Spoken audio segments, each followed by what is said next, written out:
Merci, messieurs, à vous quatre, d'avoir accepté notre invitation.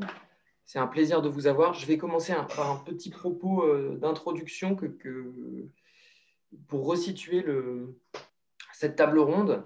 Un petit propos voilà, écrit par Audrey, notamment, voilà, qui est derrière la technique ce soir. Longtemps, la querelle entre Positif et les cahiers du Ah, cinéma, frères ennemis pas étonné. de la cinéphilie, aura polarisé le débat et le sujet de la presse de cinéma en France. À l'heure du tout numérique et d'un éclatement de la parole et du texte critique, quels espaces peut encore occuper la revue de cinéma? Quelle place pour le format papier? Comment aujourd'hui rester ce passeur indispensable entre un film et son public? Comment parler des films et les faire exister dans l'océan de production actuel et face à la puissance des plateformes et de leurs algorithmes? Et comment s'adresser à tous les spectateurs, des cinéphiles insatiables aux moins avertis? Ces questions se posent aujourd'hui avec une force particulière dans un contexte de fragilité générale de la presse, de l'écrit et plus largement d'ébranlement de toute la filière cinématographique. Les revues que nous avons invitées ce soir pourront d'autant mieux y apporter leurs réponses qu'elles mettent ces questionnements au cœur de leur démarche quotidienne, faisant notamment le choix d'un élargissement de leur action à l'image des jeunes revues ici présentes, la septième obsession est revue et corrigée. Alors, deux regrets avant de démarrer, de vous laisser la parole. Le premier, c'est que, évidemment, ce rendez-vous ne soit pas en votre présence à Pessac dans notre grande salle Fellini. Et ensuite, que cette table ronde virtuelle soit si masculine. Voilà, on aura, je pense, l'occasion de revenir sur ce travers qui est à la fois la responsabilité des gens qui envoient les invitations, à savoir nous, et également d'une situation de la profession au sein des revues de cinéma.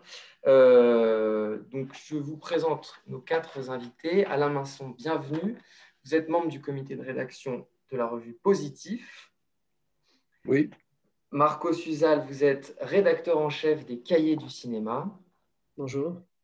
Marc Moquin, vous êtes rédacteur en chef de Revue et Corrigé. Et Bonjour. Thomas Haydan, vous êtes directeur de la rédaction de la septième obsession.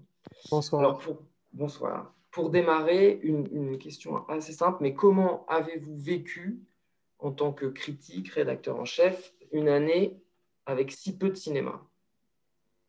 Peut-être Alain Masson, je vous laisse la parole en premier. alors c'est une année effectivement très difficile pour nous parce que Positif est une revue qui essaye de maintenir un équilibre entre le cinéma qui sort dans les salles actuellement et le cinéma du passé. Nous sommes également très soucieux. Nous avons réussi à meubler, si je puis dire, la revue, à tenir le coup, ce qui n'était pas évident. Et bon, heureusement, il y a les DVD qui nous permettent d'intéresser nos lecteurs. Et également, cette année, l'épidémie a été pour nous l'occasion de nous ouvrir un peu plus sur des phénomènes télévisuels qui relèvent tout de même du cinéma dans la mesure où de très grands metteurs en scène, de très grands acteurs américains, notamment, euh, euh, passent dans ces séries télévisées. Donc nous avons un peu plus donné de place à ce phénomène. Maintenant, nous espérons tout de même que le cinéma en salle survivra. Il a certainement pris un très mauvais coup cette année. Hein. Donc, à l'heure où la presse écrite a du mal, à l'heure où les gens vont moins au cinéma, au fond, Positif a réussi à maintenir le cap. Voilà mon bilan pour l'instant. Thomas, est-ce que c'est un sentiment qui est partagé à la septième obsession? Alors pas vraiment, parce que c'est assez paradoxal, parce que c'est vrai que c'est une année qui a été extrêmement difficile pour le cinéma en salle. Et en même temps, on a eu ce sentiment et un sentiment de liberté assez puissant et assez fort, de pouvoir aussi faire des sujets qu'on n'aurait pas forcément pu faire, ou parce que l'actualité est souvent très encombrante et très lourde aussi. Hein. Il faut quand même rappeler qu'il y a énormément de films qui sortent sur 4 semaines en général, donc c'est souvent très compliqué, surtout que la revue est bimestrielle. Donc on se retrouve à avoir souvent une actualité extrêmement chargé. Et là, au fond, cette année, bon, on s'est plutôt amusé, en fait, autant sur Miyazaki que sur le sexe, ou là sur David Fincher, où on a pu faire vraiment des ensembles extrêmement longs, extrêmement fouillés, et on n'a pas du tout eu ce sentiment, en tout cas, que le cinéma était très loin. On avait même plutôt l'impression de le retrouver. Et on a souvent cette sensation d'une forme de tyrannie aussi de l'actualité et de pouvoir justement faire un peu ce qu'on veut. Et bon, je pense que Marc ou Marcos diront peut-être la même chose. Je ne sais pas, dans vos sommaires, en tout cas, j'ai eu cette sensation aussi de voir des choses un peu plus libres aussi que ce qu'on a pu avoir des années précédentes dans des revues de cinéma. Donc, je trouvais que c'était pas mal aussi de faire un peu le bilan et puis de se poser et puis de retrouver en tout cas un sentiment de liberté dans notre cinéphilie. Ça, c'était vraiment, vraiment important. Voilà. Même le fait de revoir des films, par exemple, c'est quelque chose qui a été possible en 2020, ce qui n'était pas forcément le cas les autres années où l'actualité était tellement foisonnante et importante, ce qui est bien aussi en soi. Mais donc, à la fois, pas mal d'inquiétudes aussi sur l'avenir du cinéma et sur ce qui va se passer dans les mois qui viennent et les années qui viennent. Mais globalement, quand même, cette année a été assez revigorante quand même sur le plan de la cinéphilie et de la liberté éditoriale à notre sens. Alors, revoir les films, et donc revoir les films, peut-être les corriger, vous m'avez vu venir. Marc Moquin, du coup, j'ai pas précisé que vous étiez donc rédacteur en chef d'une revue qui était entièrement, quasiment dédiée au cinéma classique ou de patrimoine. Comment est-ce que vous avez été un peu de la même manière qu'Alain Masson, vous avez pu aller chercher des des cinéastes oubliés ou non, et peut-être éprouver le même sentiment de liberté que Thomas Hayden. Disons que dans un premier temps, évidemment, je pense comme beaucoup, ça a été la panique, et, entre guillemets, particulièrement pour nous, parce que comme la revue est très jeune, elle n'a pas non plus des fondations économiques extrêmement solides encore, même si là, ça s'installe doucement. Et donc, on s'est vite demandé très rapidement ce qu'on faisait. En plus, pas de chance, on a sorti un numéro en mars, littéralement une semaine avant le début du confinement. Et on n'avait plus accès à nos bureaux, on ne pouvait plus faire des envois, donc on s'est retrouvé avec des piles de numéros dont on ne pouvait pas faire grand-chose, malheureusement. Et en fait, au fur et à mesure du confinement, donc le premier confinement en mars, avril, mai, il s'est passé, on va dire, finalement des choses assez chouettes pour nous parce que dans un premier temps, on s'est dit, bon, puisqu'on ne peut pas distribuer la revue, on va la mettre gratuitement en ligne. Donc, on a mis le PDF, l'intégralité des 200 pages sur notre site. Et puis, ensuite, on a fait une newsletter quotidienne avec des conseils, des affiches, des musiques, des bonus à regarder sur des thématiques diverses et variées.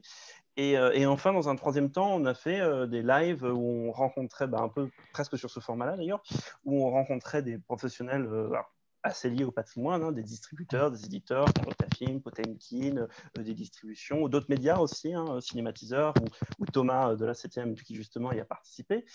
Et en fait, finalement, ça a joué plutôt en notre faveur parce qu'on est ressorti paradoxalement assez renforcé de cette situation, parce que du coup, on en a profité pour nous faire connaître auprès de personnes qui ne nous connaissaient pas. Et éditorialement, après, ça a posé moins de problèmes parce que nous, on n'est pas, donc comme on est sur le cinéma classique, on est moins tributaire de l'actualité. Et évidemment, l'actualité des classiques du cinéma, elle est aussi en salle parce qu'il y a toutes les sorties salles, les rétrospectives de toutes les cinémathèques de France, etc. Mais il y a une actualité vidéo qui est très dense. Et puis, il y a tout ce qui est autour des plateformes.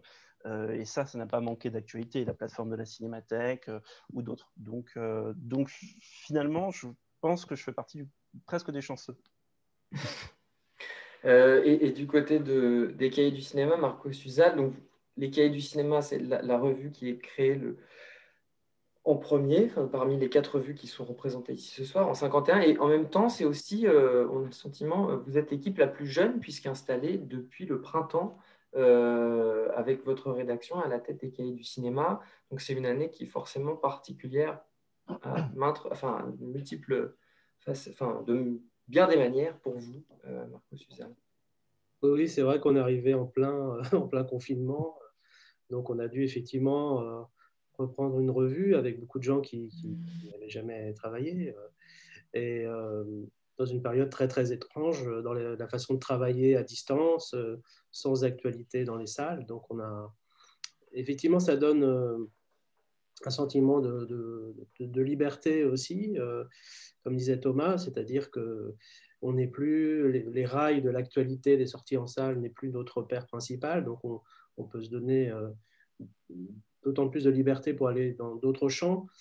sachant qu'en plus, plus ça va, plus l'actualité des sorties en salle n'est qu'un champ parmi d'autres de l'actualité cinématographique. Il se passe beaucoup de choses, effectivement, dans les séries, dans les plateformes.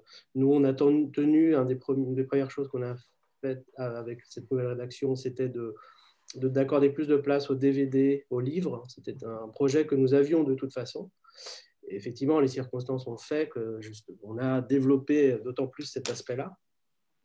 Après, ce qui nous a manqué quand même, ce qui commence à nous manquer dans l'absence de sortie en salle, c'est tout de même une certaine idée de la nouveauté, quoi. C'est-à-dire que d'avoir à défendre de jeunes cinéastes, des choses totalement nouvelles et au présent, c'est vrai que c'est quelque chose qui commence à nous manquer. Voilà, c'est ça le vrai manque dont on se rend compte actuellement. Par ailleurs, il y a des problèmes d'organisation que peut-être seuls ceux qui font des revues peuvent comprendre, mais il faut avoir en tête, c'est qu'une revue de cinéma, ça se cale sur un calendrier des sorties, des festivals, etc. Donc c'est très compliqué de faire une revue quand tous les calendriers sont sans cesse bouleversés, parfois d'une semaine à l'autre, voire d'un jour à l'autre. Ça, c'était aussi la difficulté. Il a fallu aussi apprendre à faire avec ça. Ouais. Jusqu'à quel point on tient compte des différents calendriers ou pas, quoi. C'est vrai. Et donc, dans ce corpus que vous formez, vous quatre, il y a quand même deux typologies de revues, en tout cas plutôt deux revues qui ont une grande histoire au sein de la critique française et deux revues qui sont apparues beaucoup plus récemment. Donc, je m'adresse à Alain Masson. Peut-être pouvez-vous rappeler un peu la création de Positif, la naissance de Positif et surtout comment on a le sentiment d'une profonde stabilité dans l'histoire de Positif. Est-ce qu'elle est avérée? Qu'est-ce que vous pouvez en dire? Alors, Positif a été fondé à Lyon, en province, mais n'a pas tardé à être obligé de venir à Paris. La rédaction, je parle des membres de la rédaction s'est enrichie peu à peu. Elle n'a jamais connu de véritable révolution de palais, si je peux appeler ça comme ça. Il y a des gens qui sont morts, il y a des gens qui sont partis parce qu'ils avaient autre chose à faire. Mais jamais il y a eu une véritable discontinuité marquée dans la revue, malgré sa longue histoire. Il y a encore des gens, moi je suis parmi les plus anciens, mais il y a des gens qui étaient déjà là dans les années 60, à la fin des années 60. Hein. Et donc, il y a des gens de tous les âges, ce n'est pas une revue d'une génération, c'est une revue où plusieurs générations travaillent, ce qui assure tout de même une certaine continuité. Vous savez, l'histoire du cinéma est de plus en plus longue, forcément. On espère qu'elle va durer encore longtemps. Et par conséquent, il nous importe de maintenir une conscience critique du présent et du passé qui soit différente de la conscience, s'agissant du passé, qu'en prend l'université. L'université, quand nos revues ont commencé, je parle des cahiers et de Positif, l'université ignorait avec mépris le cinéma. Aujourd'hui, l'université, et c'est une très bonne chose, s'intéresse au cinéma, mais elle s'y intéresse de manière universitaire, ce qui est aussi une très bonne chose.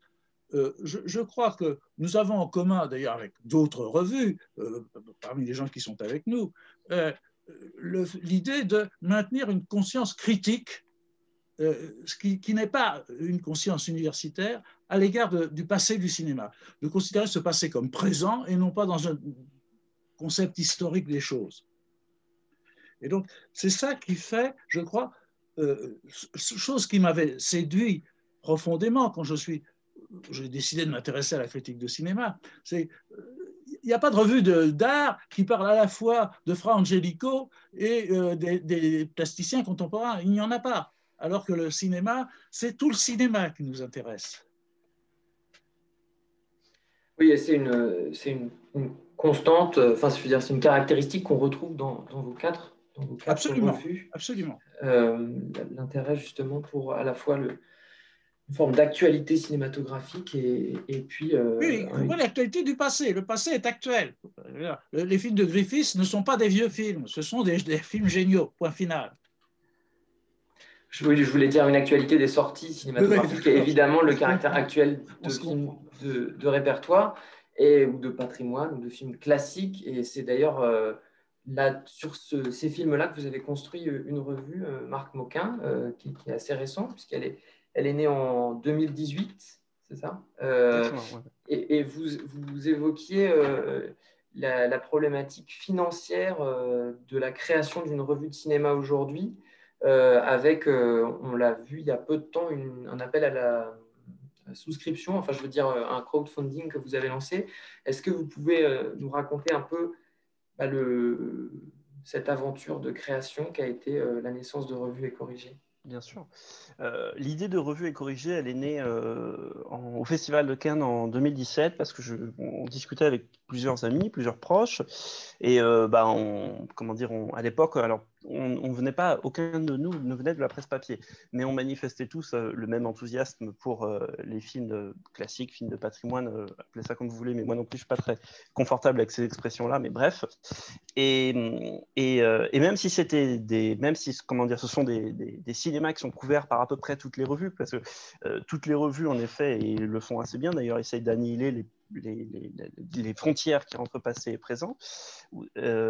Néanmoins, il y avait une actualité telle qu'on s'était dit que ça pourrait, comment dire, on pourrait y consacrer une revue entière.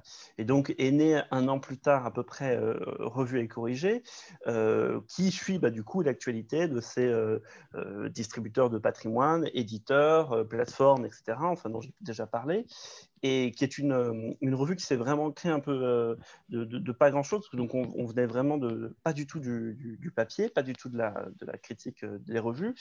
Et donc, c'est vraiment une idée qui a été déposée d'abord sur une plateforme, parce qu'on avait fait un premier financement participatif sur Ulule en mai 2018, si je ne dis pas de bêtises, qui avait réussi. Donc, on s'était dit, bon, il y a peut-être quelque chose à faire.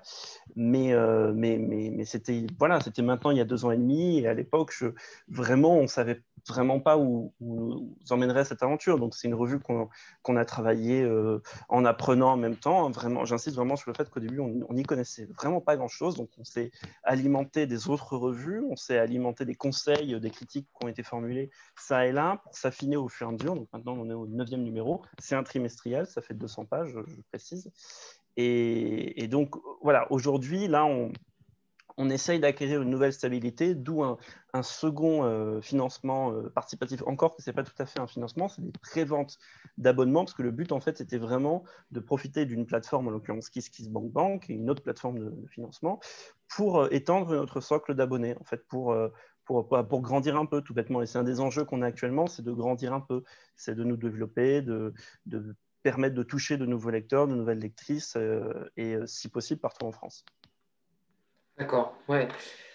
Le développement est au cœur, j'ai la sensation que ce développement, qu'il soit papier ou digital, est au cœur des stratégies de nombreuses revues. Et d'ailleurs, Thomas Haydan, la 7e obsession, a vite fait ce choix de voir une pluralité de supports, j'ai cette sensation, alors que vous venez juste de faire paraître le dernier hors-série autour de Disney. Vous avez du coup des magazines tous les 2 mois, des hors-séries maintenant, donc il y a eu plusieurs titres. Et j'avais une question sur votre positionnement dans le grand champ de la critique de cinéma, où avec cette parution de hors-série, on sent que vous êtes à la fois sur des questions critiques et aussi un peu le segment de la pop culture que vous travaillez de bien des manières, par une attention graphique et un appel à des illustrateurs sur des sujets comme Star Wars, James Bond, Dario Argento, c'était le premier de hors-série, ou Disney maintenant. Donc, quel est votre positionnement? Est-ce que vous n'êtes pas proche de ce qu'a pu être Première à un moment donné? Oh là, pas en termes de diffusion en tout cas, mais j'adorerais à connaître leur diffusion. Non, alors, je pense qu'on reste vraiment dans le cinéma d'auteur. Après, c'est vrai euh, on fait un peu de grand écart par moment parce que ça nous intéresse et qu'on trouve ça assez intéressant. Après, dans le cas de Disney, on s'intéresse vraiment à Disney Vintage, donc on s'intéresse vraiment à Walt Disney. Et quand on voit le hors-série, les premières 30 pages s'intéressent littéralement, en tout cas, au court-métrage et au travail de Walt Disney avant Blanche-Neige. Donc, il y a même des courts-métrages qui sont un peu assez particuliers, qui sont assez fous aussi à découvrir. Enfin, moi, j'ai fait en tout cas énormément de découvertes sur ce hors-série. L'idée, c'est plutôt d'interroger, en tout cas avec un geste critique, des films parfois que la critique boude un peu.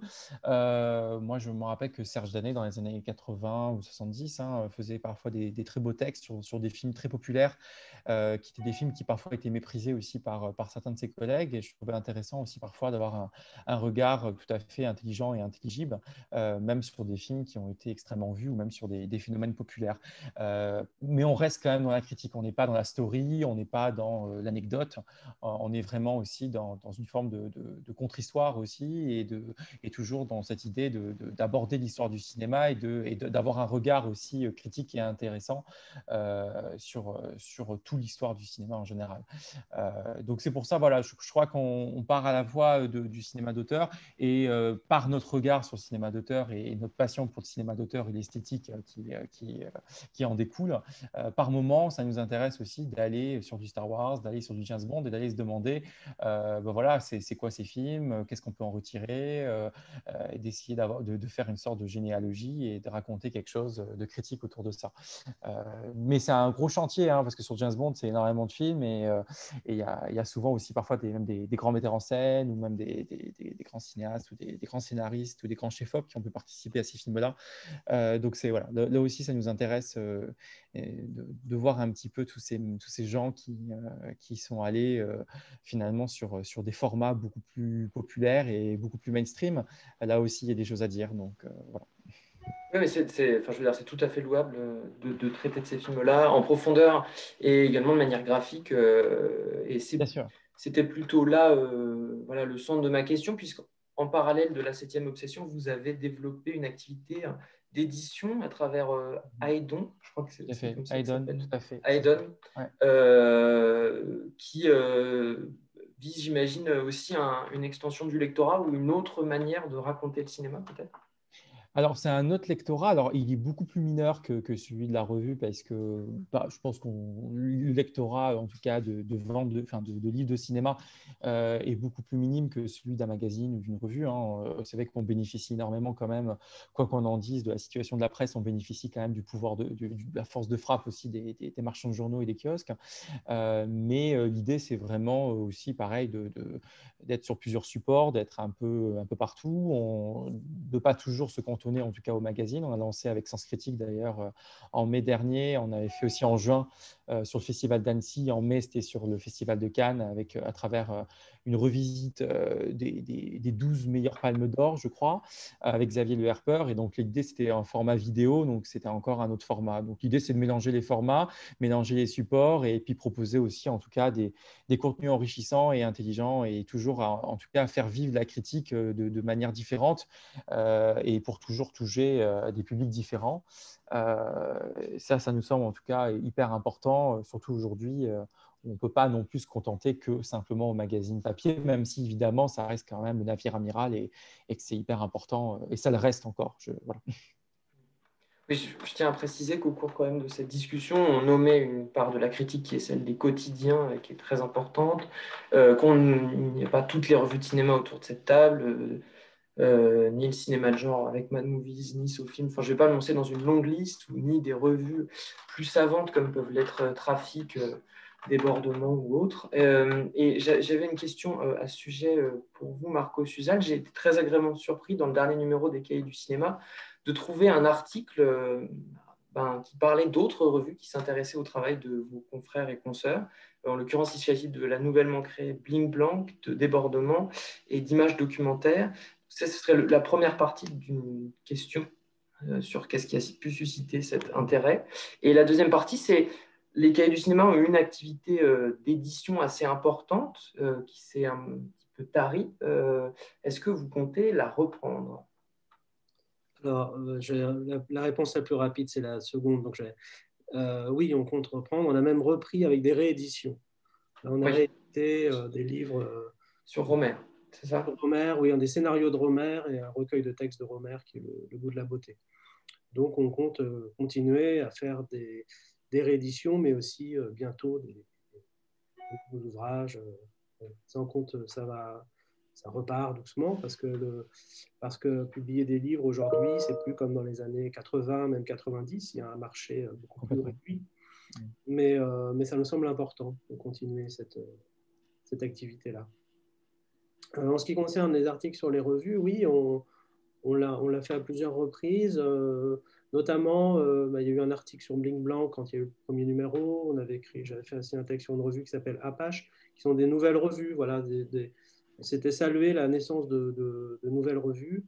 Là, l'article que vous citez, c'est parce que plusieurs revues, au même moment, ont traité à peu près du même sujet, à savoir le rapport entre le cinéma et la nature. Et donc, il y avait une sorte de coïncidence qui nous semblait intéressante de comparer ces différentes approches. C'est aussi parce qu'on ne se considère pas forcément en concurrence avec les autres. Ça nous intéresse beaucoup de voir ce que les autres écrivent, ce qu'ils font ailleurs. Je pense que c'est même quelque chose qui manque un peu, qu'il y avait beaucoup dans les années, plutôt sous forme de guerre, justement, dans les années 50-60 avec Positif, où je pense que cette guerre a plus tellement lieu d'être, même si heureusement on a des grosses différences mais il y avait aussi l'idée d'une émulation, quoi, en fait, que les revues elles peuvent dialoguer entre elles, elles peuvent oui, même un peu s'opposer, etc. Et que c'est quelque chose qui me semble important. Ouais. Mais en tout cas, là, il s'agissait de saluer soit la naissance de revues, soit tout d'un coup remarquer comme ça, qu'au même moment, dans des endroits différents, des gens pensaient à peu près au même sujet. C'est très louable, surtout quand on connaît la force de frappe et la place des cahiers du cinéma dans le champ de la revue française, d'aller aussi mettre en valeur d'autres formats, d'autres textes. Et on a cité du coup Bling Blanc, qui, pour les gens qui nous regardent, est une revue qui se consacre uniquement au cinéma d'animation. Et Apache, c'est une revue qui est liée, je crois, à Rennes et à des élèves enseignants de l'Université de Rennes. Les étudiants de l'Université de Rennes. Voilà, qui a eu un numéro. Ouais, le deuxième, là, je crois. Ils sortent le deuxième? Oui, je l'ai vu annoncer. Ouais, ils font... Ah, d'accord. On parlait des livres. Alors, il y en a un que, étant confiné, je n'ai pas eu sous la main, mais qui a longtemps été dans nos bureaux à Pessac. C'est un livre sur Positif qui s'appelait L'Esprit Positif et qui avait fait partie d'une sélection pour le prix du livre d'histoire au Festival international du film d'histoire de Pessac, auquel nous sommes attachés. Un livre qui avait découpé l'histoire de Positif en 4 périodes, soulignant notamment la liberté de ton dans le démarrage, avec notamment la mise en valeur, je sais pas, de Tex Avery dans les années 50, ce genre de choses, et sa progressive institutionnalisation, avec une phrase qui est restée et sur laquelle j'aimerais que vous rebondissiez, Alain Masson. Positif menace de passer de la revue d'amateur à la revue qui aime tout. Qu'est-ce que vous dites de ça? Ça ne me paraît pas tout à fait juste. Positif reste une revue d'amateurs, c'est-à-dire nous ne sommes pas des professionnels. C'est un travail bénévole pour tout le monde. Il y a d'autres, chacun, enfin moi je suis en retraite évidemment, mais chacun exerce une autre profession. Bon. Non, je ne pense pas. Alors, je ne pense pas qu'on aime tout. Il suffit de lire, par exemple, Libération pour voir qu'on n'aime pas tout. Il y a bien des jeunes metteurs en scène français, par exemple, qui tiennent la vedette dans d'autres revues et au Monde, à Libération, que nous n'aimons pas. Je ne veux pas les citer, ce n'est pas intéressant. Mais non, ce qui s'est passé tout de même, c'est que le cinéma, pour tout le monde, c'est ouvert. Comme le disait Thomas tout à l'heure, les semaines sont extrêmement lourdes en sortir.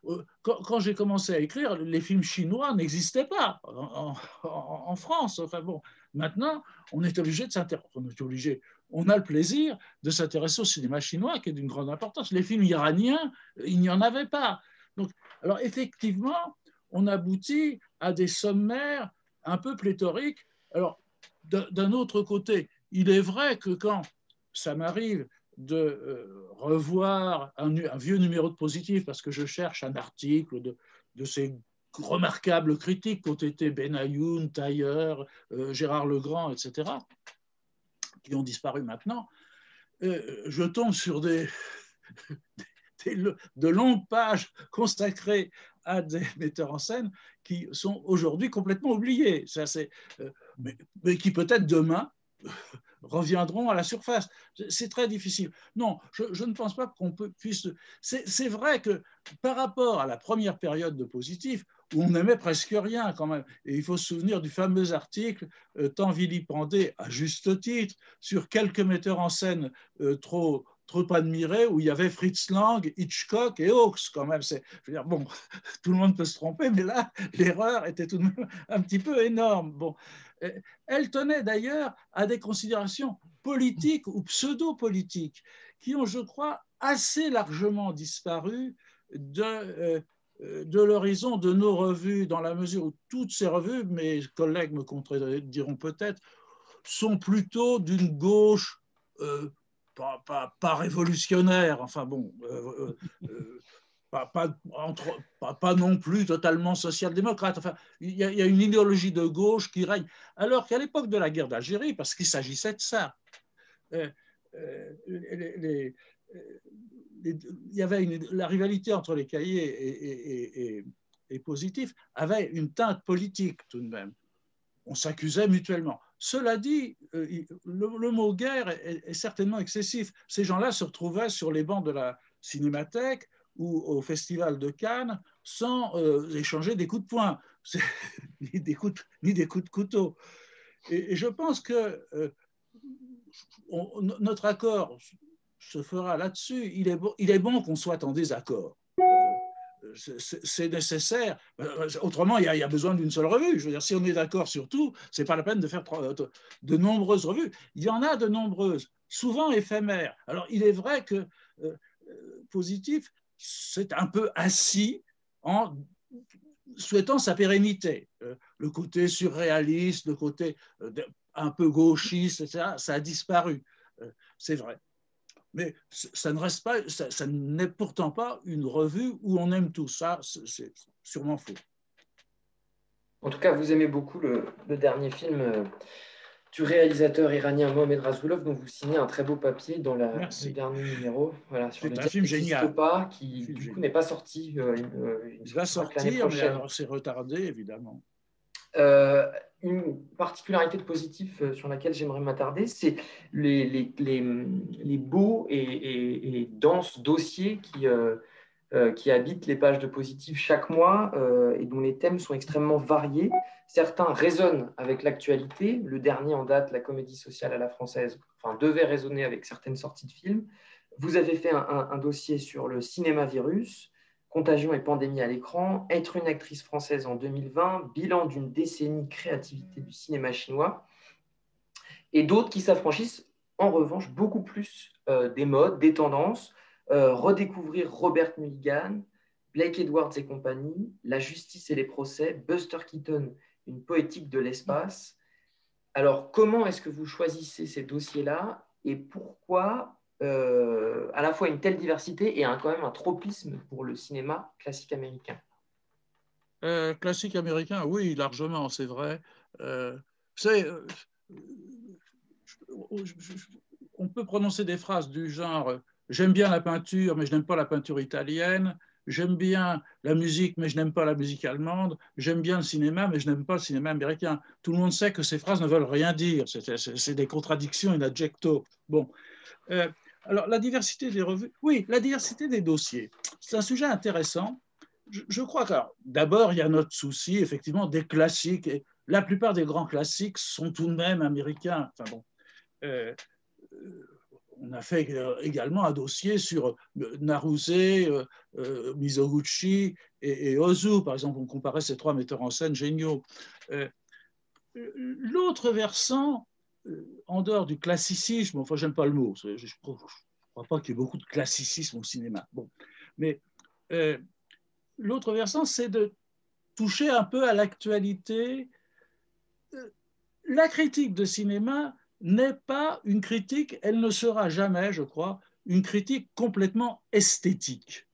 Le cinéma a encore aujourd'hui un rôle social tellement éminent, tellement important, tellement décisif globalement, que nous ne pouvons pas ignorer la façon dont il traite d'un certain nombre de choses.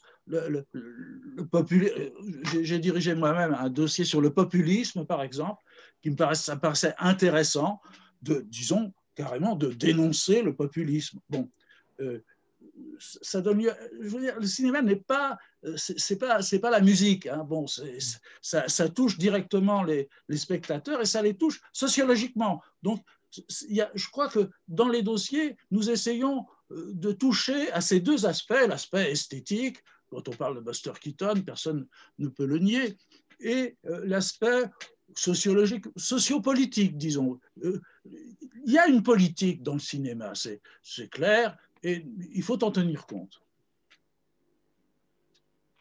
Et ce qui est assez fascinant aussi, c'est pour Marc Moquin et Revu et Corrigé, où vous avez du coup un numéro quasiment entier centré autour d'une thématique, d'une période, ou enfin, en tout cas d'un sujet que vous avez choisi en rapport avec du cinéma classique, et vous arrivez cependant à le connecter à une forme d'actualité politique. Et je mentionne évidemment l'avant-dernier numéro sur Mondopolis que vous avez réalisé.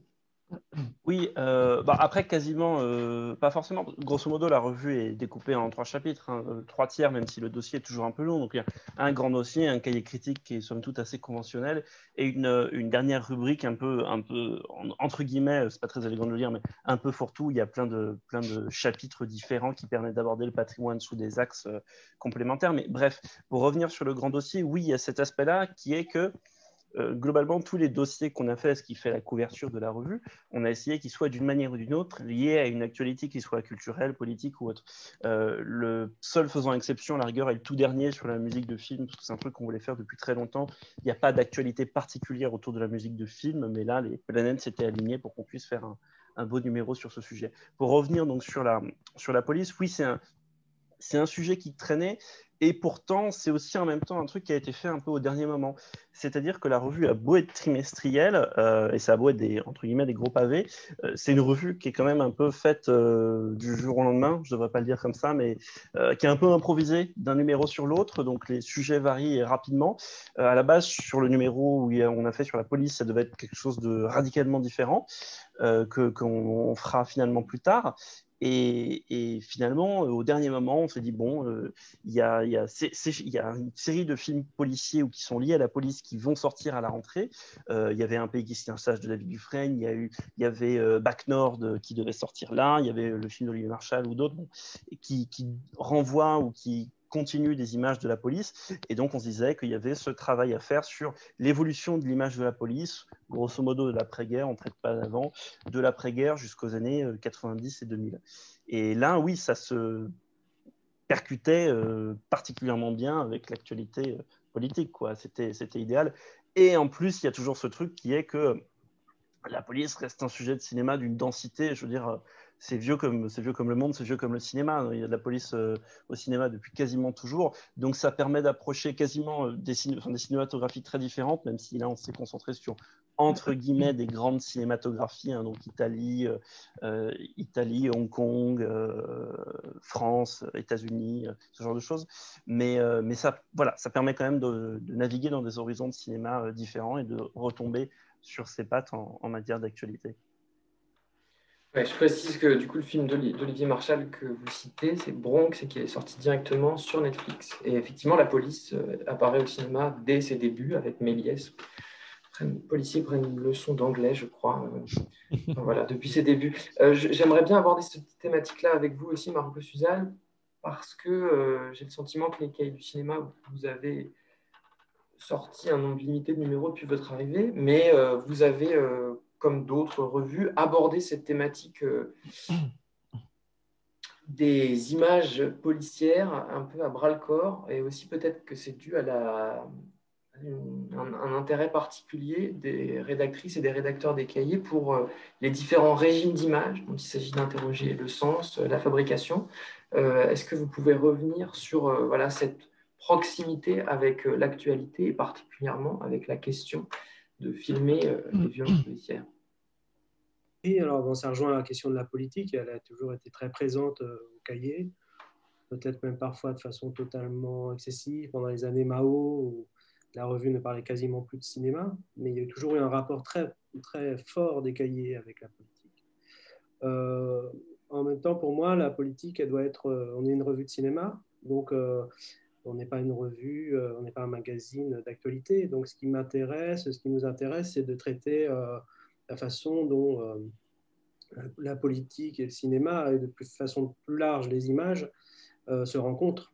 Et je sais si on est dans une époque où la politique et la façon dont elle évolue, la façon dont elle est perçue, passe beaucoup par les images. Donc effectivement, il y a eu beaucoup de choses là autour des violences policières et des lois votées pour comment dire, contrôler les images filmées de la police. Donc ça a à voir pour nous directement avec quelque chose qui touche aux images en tout cas, voilà. Et donc d'une certaine manière au cinéma. Ça c'est toujours bon, c'est toujours été une grande question aussi au cahier, c'est comment on fait entrer ce qui n'est pas du cinéma, mais qui regarde quand même le cinéma. Voilà. Ça peut être ça peut être même à un moment donné la publicité qui a intéressé Serge Danet, ça peut être comment on filme un match de foot. Et donc la façon dont beaucoup de choses circulent aujourd'hui par les images, forcément nous intéresse au plus haut degré, quoi. Donc c'est pour ça que ça nous semblait important de traiter cette question des images policières. Ça nous semblait absolument essentiel, pas simplement par conscience politique, mais parce que aussi ça regardait le cinéma à notre sens. Oui, pour aller dans le sens de ce que vous dites, vous consacrez même un article du dernier numéro aux jeux vidéo sorti cette année. Ce n'est pas une première, parce que déjà, je crois que c'est au début, en 2002, il y avait un numéro entier qui avait été consacré à cette question-là. Voilà, mais signe aussi de l'ouverture de l'analyse des cahiers du cinéma. J'aimerais poursuivre un petit peu. Oui. Ce qui est important, c'est qu'il y a effectivement un texte sur les jeux vidéo, mais c'est aussi qui l'écrit. Il se trouve que le texte est d'Olivier Séguret, qui était critique de cinéma, qui l'est encore, mais qui s'intéresse et qui a été un des premiers à écrire sur le jeu vidéo dans Libération. Ce qui nous intéresse chez lui, dans sa posture, c'est qui vient du cinéma, qui vient de la critique de cinéma. Donc, ce n'est pas un spécialiste du jeu vidéo qu'on va faire écrire dans la revue, c'est aussi quelqu'un qui a une perspective de critique de cinéma. C'est ça qui nous intéresse. Quand je dis ça nous intéresse, c'est que moi, je ne connais quasiment pas le jeu vidéo en soi. Ce n'est pas quelque chose ça m'a jamais vraiment touché ou atteint. Je ne suis pas d'une génération, en tout cas, où ça a été très important. Et en même temps, ce qu'un critique de cinéma, qui d'ailleurs, sans l'insulter, est plus âgé que moi, a trouvé dans le jeu vidéo, qui pour lui touche directement au cinéma, ça m'intéresse beaucoup, de voir ce que lui a à dire. Voilà. Oui, je pense que c'est une question qui se pose dans les revues de cinéma, mais dans les salles aussi, et la pratique, l'usage du jeu vidéo en salle comme outil notamment d'éducation aux images et au cinéma, et dans sa porosité ou sa filiation avec le cinéma, c'est quelque chose qu'on utilise à Pessac assez régulièrement. Je voudrais poursuivre en lisant un court passage du dernier éditorial que vous avez écrit, Marco Suzal. Je sais que vous n'aimez pas trop qu'on parle de la ligne des cahiers, parce que c'est une question assez piégeuse, compliquée, etc. Mais simplement, j'ai l'impression que c'est un sujet que vous abordez assez frontalement dans votre dernier édito. Vous écrivez « Il me semble que si quelque chose définit le rapport au cinéma que les cahiers ont toujours incarné, quelles que soient les périodes, c'est bien cette certitude que le cinéma est d'abord chose de la réalité, idée portée au plus haut par André Bazin et Serge Danet, et indissociable des divers engagements politiques de la revue, de son rejet de toute forme de cynisme, de sa défiance envers tous les cinéastes qui regardent le monde de haut, qui pensent pouvoir le supplanter ou qui, au contraire, ont l'illusion de le refléter fidèlement. c'est assez fort d'avoir en une seule phrase réussi à rassembler une identité qui est un peu plurielle en fonction des rédactions, des cahiers du cinéma. Est-ce que vous pouvez l'expliciter un petit peu pour nous? Alors, si je veux l'expliciter par rapport à l'histoire des cahiers, c'est vrai que la grande différence avec celle de Positif, c'est que l'histoire des cahiers est totalement chaotique. C'est-à-dire qu'il y a eu des putschs, des bagarres internes très violentes, il y a eu des périodes très radicales, d'autres au contraire extrêmement ouvertes. Et en même temps, voilà, c'est là où je pense que les cahiers aussi ont toujours été perméables aussi à ce qui pouvait advenir ailleurs que dans le cinéma, et notamment dans le domaine politique. Et je crois qu'effectivement, la constante, c'est ce rapport, cette conscience du cinéma comme quelque chose qui est connecté avec le monde. Si j'en parle à ce moment-là, dans cet édito, c'est que c'est lié à ce qui nous arrive en ce moment, en fait. C'est-à-dire d'être au fond... on a tout notre temps, beaucoup plus de temps peut-être que d'habitude pour voir des films chez soi, enfermé chez soi. Et en même temps, voilà, ça crée une frustration qui est que quand même, le cinéma, même quand on est le plus obsessionnel des cinéphiles, ce qui est excitant, c'est aussi il nous renvoie sans cesse, c'est un aller-retour avec le monde, avec la réalité. Et il me semble que ça, voilà, on peut résumer peut-être ce qui serait une ligne directrice dans toute l'histoire chaotique des cahiers du cinéma à cette idée-là, que le cinéma, on ne l'aime pas que pour le cinéma, on ne l'aime pas enfermé dans une tour d'ivoire. Les cahiers n'ont jamais trop aimé même les cinéastes en vase clos. Quoi. Bon, c'est même un peu historiquement, il y a toute la nouvelle vague quand même s'est créée aussi un peu en partie contre le cinéma de studio français. Donc il y a toujours eu cette idée même si on pourrait trouver beaucoup d'exceptions, hein, parce que les cinéastes qui ont admiré les gens des cahiers, mais tout de même il y a toujours eu un peu toujours ce rapport avec l'idée que le cinéma c'est quelque chose qui doit être connecté au monde, à la rue. Et finalement, si on pense, quelles que soient les périodes, malgré toutes les différences, je crois que ça c'est resté. Merci. Thomas Haydan, dans la suite de ce que vient de dire Marco Suzal, j'ai l'impression, en vous disant que c'est aussi quelque chose dans lequel vous pouvez vous retrouver de temps à autre, cette question de connexion avec la réalité. Et pardonnez-moi, je vais sauter un peu, on peut revenir là-dessus, mais je voudrais aussi également aborder des couvertures un peu importantes de cette année à la 7e Obsession, et qui donc ont voulu, collent avec des problématiques politiques et sociales et environnementales. Et donc j'en garderai deux. Ce serait le cinéma peut-il sauver le climat, et puis la puissance féminine. Donc vous pouvez revenir évidemment sur ce rapport à l'actualité ou à la réalité, comme vous le souhaitez. Et puis ensuite, dans un second temps, j'aimerais beaucoup qu'on revienne sur la place des femmes dans le cinéma, mais particulièrement dans les revues de cinéma. Alors, il y a plusieurs questions. Alors, la première, déjà, c'est par rapport à ce que disait Marcos, par rapport à la question du réel. Je pense qu'évidemment, le fait d'être enfermé chez soi dans une tour d'ivoire, c'est pas forcément bien. Et je pense que Marcos a parlé de Serge Danet, notamment du fait qu'il avait écrit notamment sur le foot. Tout ça, c'est intéressant. Même tous ses textes sur le tennis, par exemple, sont extraordinaires. Ça réussir comme ça à parfois sortir un peu de son champ d'activité et dans son champ intellectuel et d'aller ailleurs pour mieux comprendre et mieux saisir aussi ce qu'on ressent quand on voit un film, quand on voit une série, quand on voit des images. Ça me semble aussi vachement intéressant et même essentiel. Après, sur les couvertures en elles-mêmes, je pense que ça nous semble de plus en plus important, en tout cas, de faire des ponts, en tout cas, avec ce que nous vivons aujourd'hui. Je pense qu'en 2020, et avec tout ce qu'on a vécu, ça nous paraît aussi important d'être à l'heure aussi par rapport à l'époque et par rapport aussi à tout ce que peuvent ressentir les gens et tous les questionnements qu'on peut avoir et toutes les idéologies et toutes les idées qui sont un peu perturbées et qui sont en transformation et en mutation.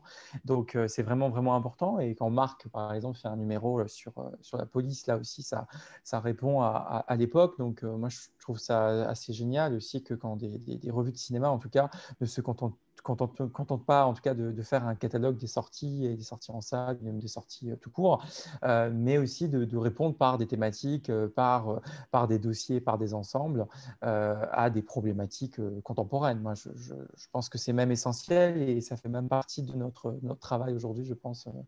Enfin, en tout cas, ça me semble primordial. Avec, avec des sujets qui reviennent un peu chaque année. Là, on fait une petite parenthèse triviale, mais Marc et Thomas, vous avez, je ne sais pas si c'est cédé, mais à l'impératif estival du numéro spécial sexe que les cahiers n'ont pas fait cette année. Ils n'ont jamais fait, je crois que c'était plutôt l'érotisme, mais sexe pur, je ne sais pas. Je ne sais pas. Ici, il y a eu un numéro sur l'amour au cinéma dans les années 50 qui était très intéressant. Ah, autant pour moi. Autant pour moi. Il y a l'amour, on est allé jusqu'à l'érotisme. L'érotisme. Non, enfin, et en même temps, je crois de mémoire sur l'érotisme quand même, qu'il y avait des images assez crues quand même. Donc, c'était plutôt une manière un peu chaste d'habiller le sujet. Mais de toute façon, quand on parle d'érotisme, on parle de sexe aussi. Enfin, à un moment donné, on est obligé d'y passer. Donc. Enfin, il est évident que l'érotisme est un élément intéressant du rapport des spectateurs et sans doute aussi des spectatrices, il est moins connu, avec le cinéma. Alors, pour répondre juste, après, peut-être que Marc a eu la même idée que nous quand on a décidé de faire le sexe. C'était plutôt là aussi une sorte de provocation aussi à l'heure des gestes barrières et puis la distanciation physique, de faire 100 pages sur le sexe. On trouvait ça marrant, on trouvait ça sympa. Voilà. Ça fait longtemps qu'on voulait le faire et on trouvait que c'était la bonne année pour le faire. Voilà, c'est un petit côté. Je n'y avais pas pensé, mais c'est un bon. Tu vois. Très bon précis. Non, c'est un numéro on voulait faire l'année d'avant et qui ne s'est pas fait parce que peut-être la revue était un peu jeune pour le faire. Comment dire vous n'étiez pas mineur, c'est pour ça. Eh oui, c'est joliment dit. Non, là, alors oui, alors je ne l'ai pas formulé, enfin, j'y ai pas pensé aussi, comment dire, comme Thomas, mais c'est vrai que bon, inconsciemment, le contexte s'y prêtait. Et puis après, c'est un sujet autour duquel on tourne toujours un peu, hein, et qui regroupe et qui recoupe, je veux dire, énormément de grands films. Et ça tombait bien parce que ça permettait aussi de peut-être s'attarder sur certains, parce qu'il y a des grandes évidences quand on parle de sexe au cinéma. Je sais pas, Paul Verhoeven par exemple, et en l'occurrence, il y a un article dans la revue sur Verhoeven. Il y a aussi des choses qui sont évidentes, mais peut-être moins pour le public de la revue, ou notamment ou les jeunes cinéphiles qu'on essaye de capter dans Revue et Corrigée. Par exemple, quand on fait la couve, nous, on a mis le film de Gustave Machati, Extase, en couverture, donc un film tchécoslovaque de 1933 qui montre le premier orgasme féminin, ou apparemment c'est le premier orgasme féminin à l'écran, et donc pouvoir raconter l'histoire de ce film-là, pouvoir raconter aussi l'histoire de la restauration de ce film-là, qui est un film qui a longtemps été visible dans des conditions très médiocres. Donc ça aussi c'était un travail intéressant à faire, et après d'un point de vue, je vais dire un truc un peu facile, mais d'un point de vue purement mercantile, c'est un numéro qui a mieux marché que les autres. On imagine. Et donc Extase de Gustave Mattiati qui était présenté en version restaurée au Festival de Venise en 2019 et qui, à ma connaissance, n'est toujours pas ressorti en France. Non, voilà. si un distributeur nous écoute, n'hésitez pas à contacter les archives pragoises, parce que le film est dispo et la restauration 4K, en plus c'est vraiment du travail d'orfèvre, le film était dans un état vraiment délicat. Donc non, le film n'est pas visible en haute définition en France, c'est bien malheureux, mais on espère que ça changera dans le futur. Et alors, je me permets de revenir, Thomas, mais aussi Marco, Alain, Marc, sur une question qui a été éludée, c'est celle de la place des femmes au sein des revues de cinéma. Et à ma connaissance, il n'y a pas de revue qui soit dirigée, ou peut-être dans des revues que je connais moins, mais qui soit dirigée par une rédactrice en chef. Si, il y a Cinématiseur. Ah, Cinématiseur. Et il y a Cinématiseur, il y a même il y a French Mania qui vient de se lancer. Et ils ont une version papier. Et oui, ils ont un numéro papier, c'est un gros MOOC de 200 pages, et c'est dirigé par Avakaen. Ouais, d'accord. Okay. Je pensais qu'ils étaient restés en ligne, mais du coup, je sais que notamment les cahiers du cinéma, vous avez porté une attention particulière dans le cadre de la constitution du comité de rédaction à la parité. Il y a quand même Charlotte Garçon, je crois, qui est rédactrice en chef adjointe. Rédactrice en chef adjointe, oui, Charlotte Garçon. Ce qui d'ailleurs dans l'histoire des cahiers, je Je pense que c'est une première, non? C'est une première, tout à fait. Ouais, une Ouais. première. On a tenu à ce qu'il y ait un comité qui soit paritaire. Alors moi, je ne suis pas forcément fan des quotas et tout ça, mais on y tenait parce que c'était un geste fort, notamment parce qu'il fallait forcer un peu les choses. C'est parce que, au fond, finalement, si on rencontre et si on fait appel à des critiques ou à des femmes qui ont l'intention d'écrire sur le cinéma ou qui écrivent sur le cinéma, on remarque souvent en fait, qu'il y a beaucoup plus un sentiment d'illégitimité, quoi.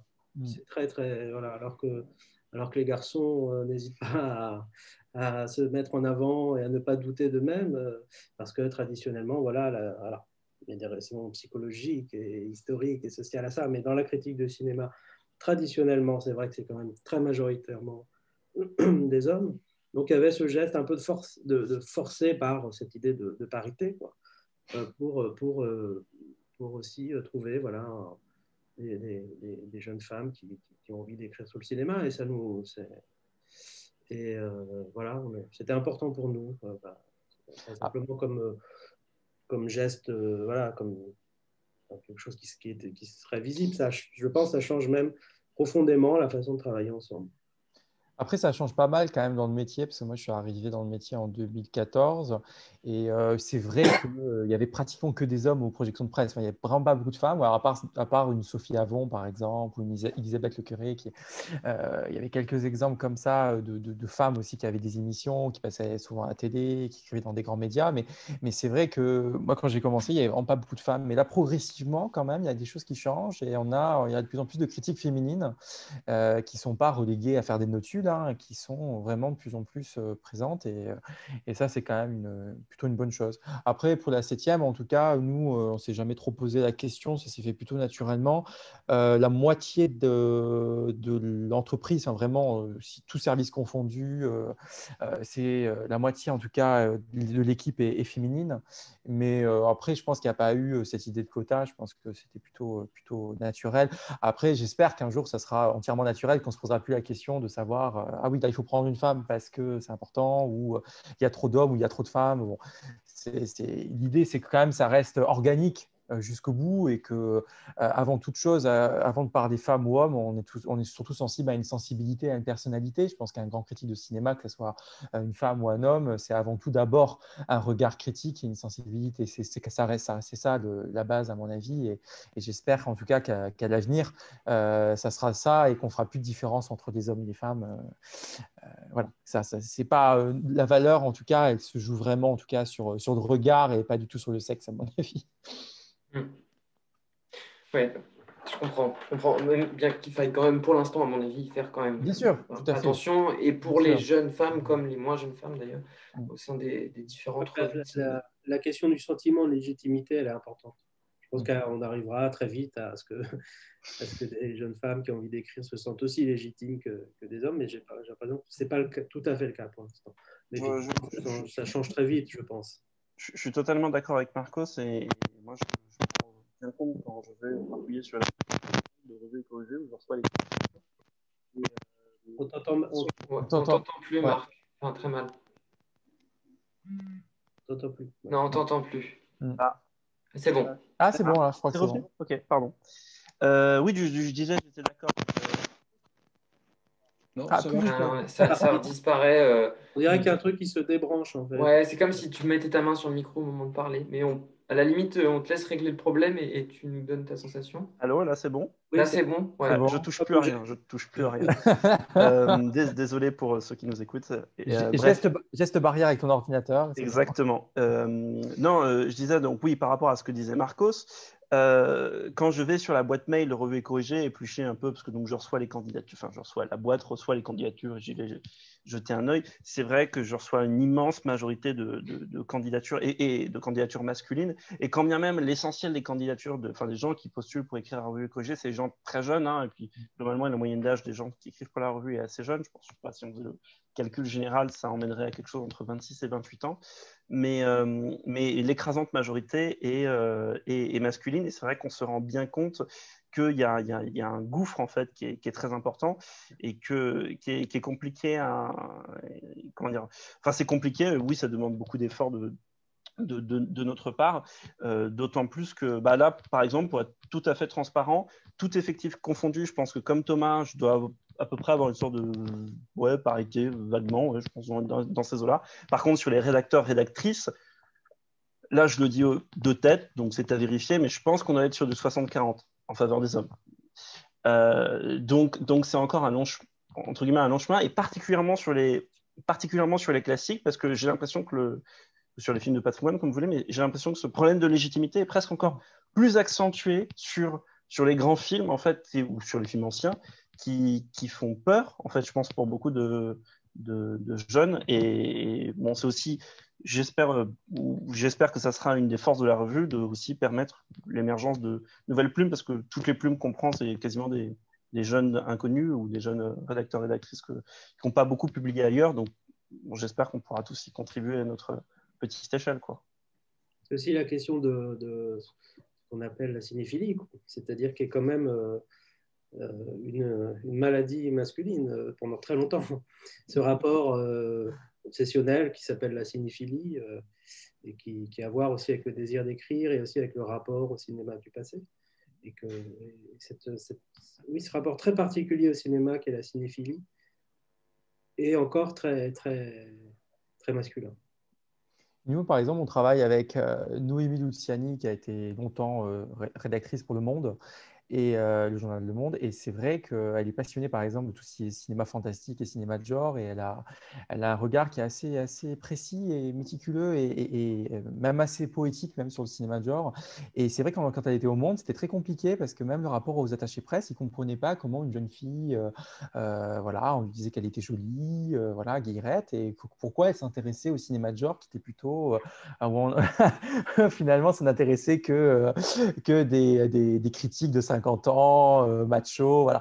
Et c'est pas forcément simple, je pense, pour des jeunes femmes qui peuvent être passionnées par John Carpenter ou par Wes Craven ou tout ce cinéma-là, et d'un coup de dire, ben voilà, j'ai envie d'écrire 20 pages ou écrire un bouquin sur John Carpenter, c'est hyper compliqué, même encore aujourd'hui, alors que ça serait formidable. Mais c'est vrai qu'il y a toujours un côté un peu où on met un peu les gens dans des cases, et donc en gros, les femmes, ça peut écrire que sur des comédies romantiques, ça ne peut pas écrire sur autre chose. Ça, c'est des choses qu'on entend encore aujourd'hui dans le métier, même avec des attachés presse. C'est pas forcément évident. Et sur le cinéma de genre et fantastique, c'est saillant. C'est vraiment. Et d'ailleurs, on le voit, je pense, chez Mad Movies. Et je ne crois pas qu'il y ait de femmes, ou peut-être une, qui écrit. C'est vraiment, vraiment compliqué. Je pense qu'il y a beaucoup de femmes qui sont passionnées par un certain type de cinéma et qui n'osent pas du tout parce que elles pensent que c'est pas fait pour elles, parce qu'on a fait en sorte que ça ne soit pas fait pour elles. Je fais une dernière petite parenthèse, après j'arrête, mais c'est juste que par exemple, je vais prendre. C'est bon, vous m'entendez, ça bug pas? Non, c'est bon. Je fais une dernière petite parenthèse parce que donc il s'avère que donc Revue et Corrigé est dirigé par donc une directrice de publication qui s'appelle Eugénie Philo, qui malheureusement c'est compliqué qu'elle soit là parce qu'il y avait beaucoup de logistique à gérer aujourd'hui avec la sortie du numéro, mais bref. Et quand on a lancé la revue, donc il y a 2 ans et demi, ça a été très très très compliqué pour elle de rendre de faire comprendre à ses interlocuteurs, potentiels partenaires qu'on aurait pu avoir ou qu'on a eu, que c'était un projet sérieux, qu'il fallait la prendre au sérieux, que c'était pas une petite blogueuse qui arrivait avec son projet. Et ça nous a valu, entre guillemets, je dirais pas quelques disputes parce que le mot est faible, mais il y a des gens avec qui on travaille plus, en fait. Il y a des gens qu'on a blacklistés, il y a des entreprises qu'on a blacklistées. Pas beaucoup, hein, mais ça arrivait. Donne les noms. Non, mais je pense qu'ils se reconnaîtront largement. Mais bref, c'est arrivé, et ça a été compliqué. Et c'est chiant parce que pour au moins un des cas, c'est un acteur pas négligeable du patrimoine. Et ça a été très, très difficile à avaler, quoi, dans un premier temps. Maintenant que la revue est installée, ça va, c'est un peu moins problématique, mais au début, ça a été compliqué. C'est fou quand même. Je pense qu'il faudra qu'on invite Eugénie, dans ce cas-là, à Pessac, pour venir en parler elle-même aussi. Elle sera ravie d'accepter. Enfin, je pense, j'imagine. Bon. J'ai une... Oui, allez-y, pardon. Oui, bien sûr. D'abord, d'un seul mot, sur la réalité. Je ne suis pas sûr que le mot réalité signifie la même chose partout. En tout cas, il n'a certainement pas à positif la même importance dans la définition du parcours de la revue qu'au cahier du cinéma. Je pense que c'est une différence importante. Ce n'est pas que nous négligions complètement la réalité, mais ça n'a sûrement pas ni le même sens, ni la même importance probablement. Pour en venir aux femmes, alors oui, je suis d'accord avec Marcos pour dire que la cinéphilie a été essentiellement masculine et elle le reste dans une large mesure. Quant à la rédaction de Positif, il y a très peu de femmes. Mais il y a très peu de femmes parce qu'il y a très peu de candidatures. Et il y a très peu de candidatures exactement pour les raisons qu'indiquait Marcos, c'est-à-dire que il y a la question de la légitimité, si on veut, mais il y a aussi la question du temps libre. C'est peut-être plus facile pour une femme de devenir professionnelle dans la critique de cinéma que de rester amateur dans la critique du cinéma, parce que, bon, les femmes, dans notre société, c'est un fait, on peut le regretter, sont plus astreintes que les hommes à des tâches diverses, mais mobilisantes. Et donc, on n'a pas de candidate. C'est pour ça qu'on n'a pas, on a à peu près le 5e de la rédaction qui est composé de femmes. Il n'y a pas du tout de misogynie de notre part. Même le Positif, je me souviens, le jeune Positif était obsédé par la dénonciation de la misogynie. Il traitait sans arrêt, les cahiers aussi d'ailleurs se traitaient mutuellement de misogynes dans les deux revues. C'est un vieux débat alors. Et pendant longtemps, il y a eu à Positif, il y avait Michel Frink. Oui. Oui, qui a été l'une des premières critiques. Qui était l'une des premières critiques et qui a connu un sort tragique en Bolivie, comme on le sait. Il y a un film de Luc Moulet qui s'appelle Les sièges de l'Alcazar. Absolument. Il raconte comment tous les critiques de l'époque étaient obsédés par elle, parce que c'était la seule femme critique. Donc... C'est un objet de fantasme, c'est ça à la fin. D'accord. Et au cahier, il y a eu longtemps, il y a eu Sylvie Pierre, qui a été pendant longtemps la seule oui. femme jusqu'aux années 80 et surtout 90. Ou avec Thierry Jousse, il y a quand même beaucoup de critiques femmes qui sont arrivées aussi. Alors, j'aimerais qu'on poursuive qu'on garde l'attention centralisée sur les critiques et notamment sur les critiques stars que peuvent posséder, entre guillemets, qui travaillent pour certaines de vos revues et qui, par leur voix surtout, contribuent, je pense, un peu à une certaine notoriété. Alors, je pense à Michel Simon pour Positif, et notamment par sa présence au Masque et la Plume. Mais au Masque et la Plume, on trouve aussi Xavier Le Herpeur qui travaille pour la 7e Obsession. Au Cercle, on retrouve Philippe Rouillet, je crois, qui intervient pas forcément à toutes les émissions, mais régulièrement. Pratiquement tout le temps. Et chez Plan Large, en l'occurrence, là, c'est plutôt les cahiers qui sont bien représentés avec Charlotte Garçon et Mathieu Macheret qui interviennent en fin d'émission souvent. Alain Masson, notamment chez Positif, est-ce que votre visibilité découle-t-elle aussi de la présence de personnalités de la revue dans des émissions de cinéma? Ah oui, c'est très important, il faut le reconnaître, c'est très important. D'un autre côté, Philippe Rouillet et Michel Simon restent entièrement libres de leurs interventions. Ce n'est pas des émissaires de Positif dans ces émissions, mais il est évident que ça a une grande importance. D'autant plus, je dirais que, paradoxalement, les revues de cinéma sont un peu à distance des grands médias.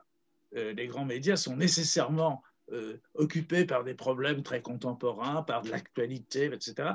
Alors que les grandes revues, toutes celles qui sont représentées ici, s'intéressent évidemment à l'actualité, mais ne la ressentent pas comme une contrainte. On en parle, mais on n'est pas obligé de parler que de ça. On n'est pas obsédé par l'actualité. Et donc, il faut tout de même, il est très important que toutes les revues soient un petit peu présentes à titre d'échantillon, de vedettes, de tirailleurs détachés, enfin, dans les médias. Je trouve que c'est ça la bonne situation. C'est vrai que bon, Michel Simon est une figure importante de la critique française, personne ne peut le nier. Et un ami du Festival du film d'histoire, je tiens à le souligner, surtout pour que tout soit clair. À propos de festival, je voudrais dire un mot sur les festivals. L'une des missions des revues, c'est de rendre compte des festivals.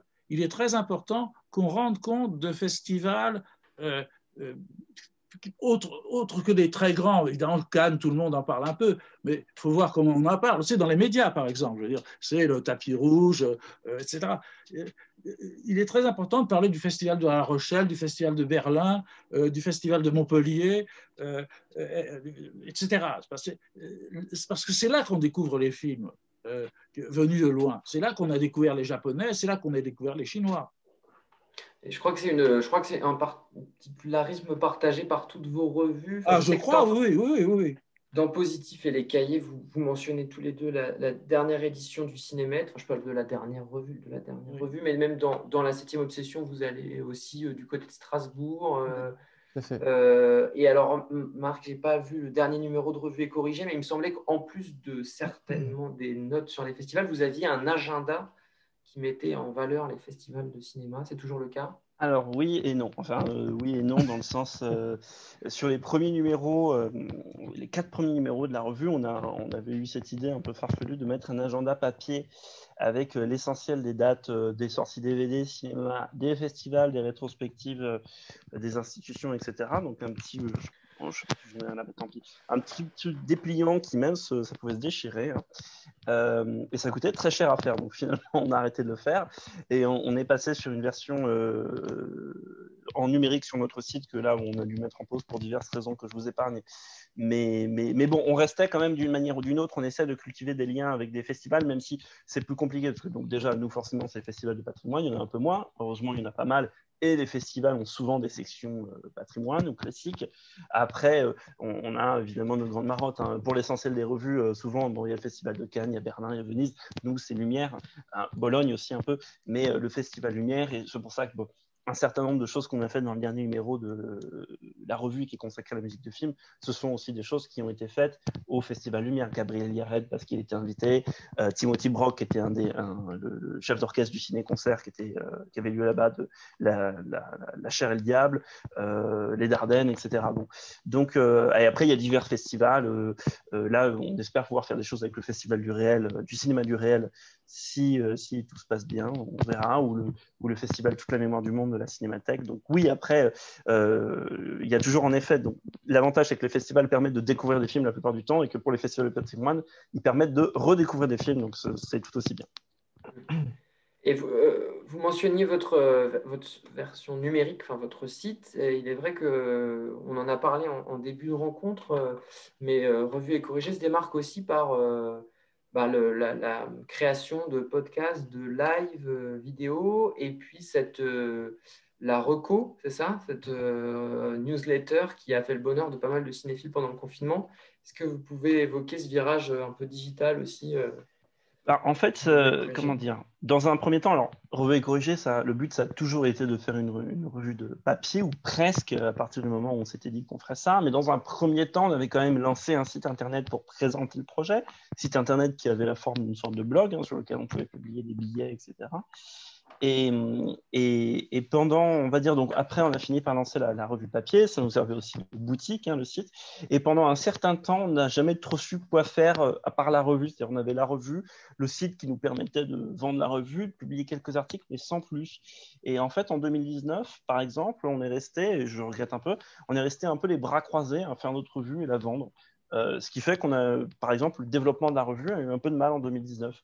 Et donc en 2020, on s'est dit il faut initier plusieurs choses pour contrebalancer ça, notamment déjà complètement réactualiser le site, mieux l'entretenir éditorialement, proposer des contenus qui ne soient pas le même, le site, la newsletter, donc les podcasts qui sont arrivés un peu plus récemment et qui sont faits avec un coproducteur qui est une autre revue qui s'appelle Up le Mag. Donc voilà, il y avait toutes ces initiatives et qui permettent en fait, tout est connecté autour de la revue. Le but, ça reste la revue. Le but, ça reste de développer le lectorat de la revue.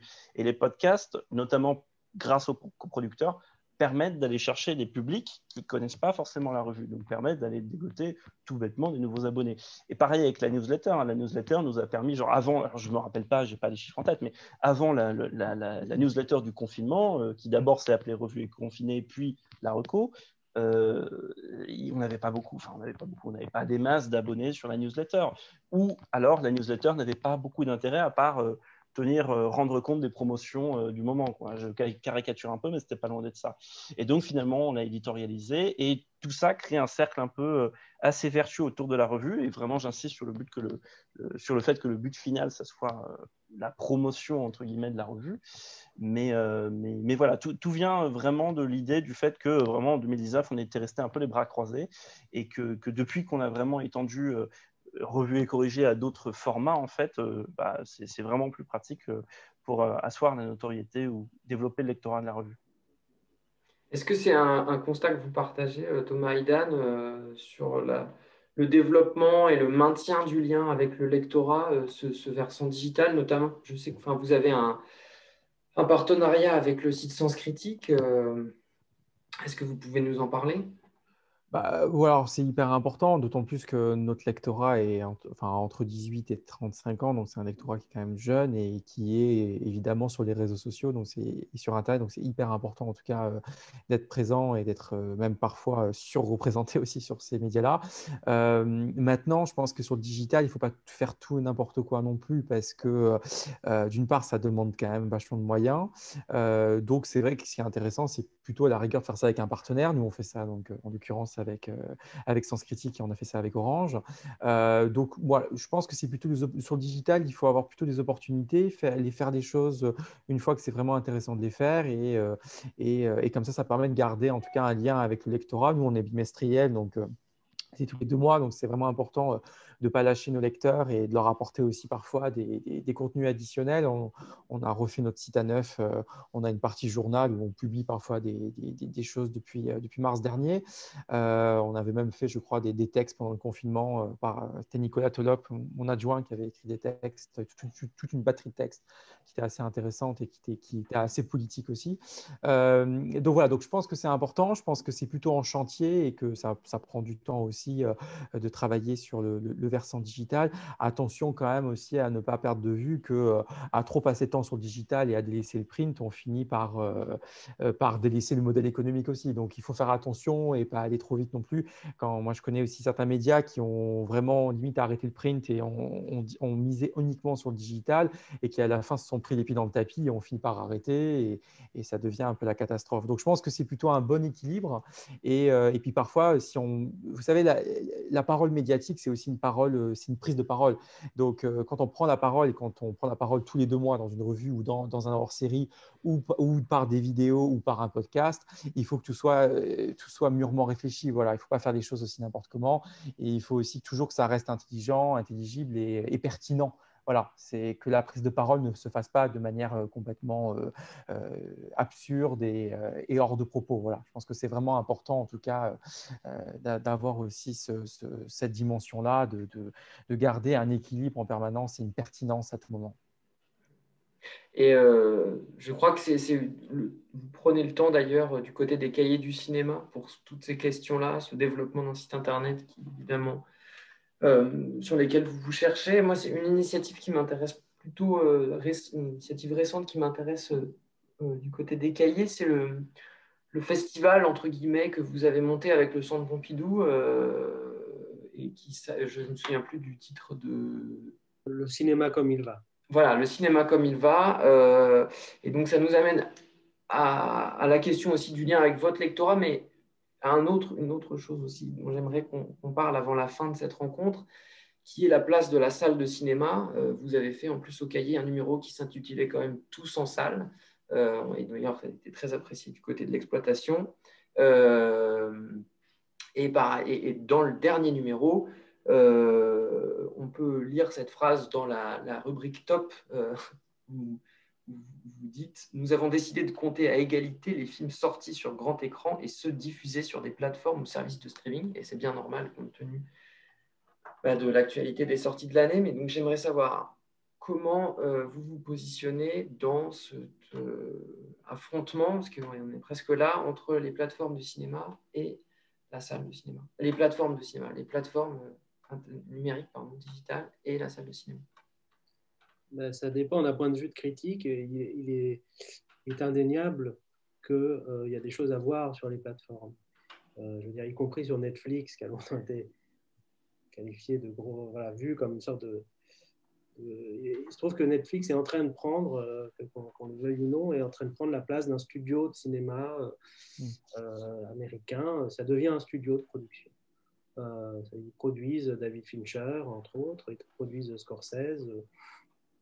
Et donc, à partir de là, on ne peut pas se pincer le nez en disant les mettre sur Netflix ne nous intéressent pas. On les voit comme des films produits par un studio.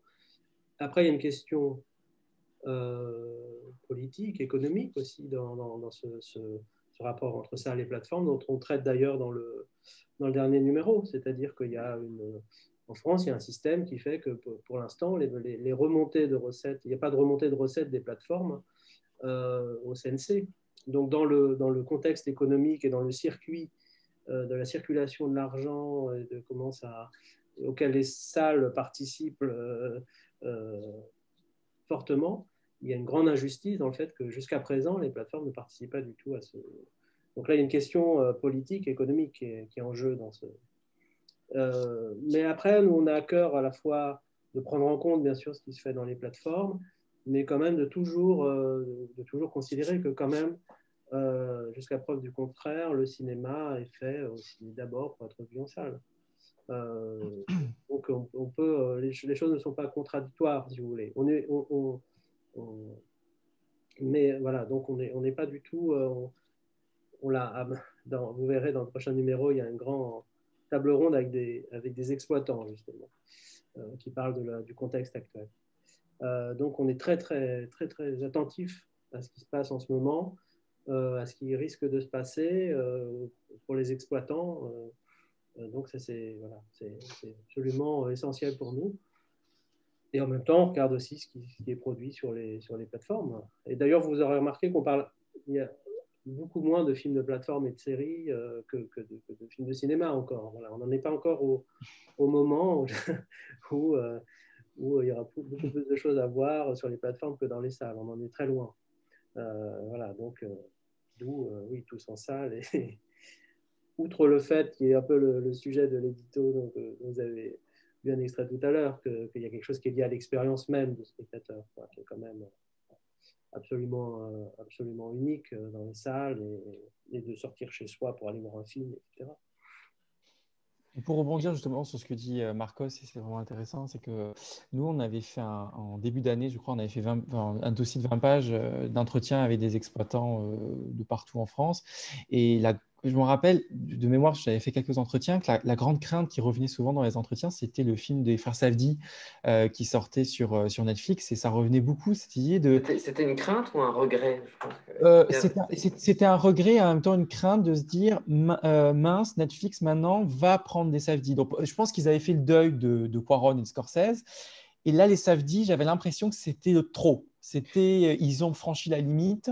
Je pense que, excusez-moi de vous interrompre, mais je pense que c'est dû à, en l'occurrence, un film des Safdie, ou de manière générale, un attachement des Safdie à la salle de cinéma. Et ils ont quand même fait un film dont le personnage principal, Lenny and the Kids, est un projectionniste de cinéma qui projette en pellicule. Et il y a une sacralisation de l'expérience de la salle par les yeux de ses enfants en plus, qui avait de quoi nous mettre en colère, même si ça va peut-être bien avec Uncut Gems aussi, hein, peut-être sur Netflix. Oui, alors après, je ne sais pas, après c'est toujours problématique. Moi, je connais bien Darius Khondji, qui est le directeur de photo du film, et il me disait que ça avait été très, très compliqué le financement de Uncut Gems. Mais ce qu'on ne dit pas quand même, c'est qu'il y a encore un modèle européen de financement des films, et aux États-Unis, c'est une catastrophe quand même, hein. Je veux dire, je pense qu'on sera tous d'accord pour dire qu'aux États-Unis, il y a heureusement, entre parenthèses, qu'il y a Netflix pour produire des films indépendants et puis des films d'auteurs.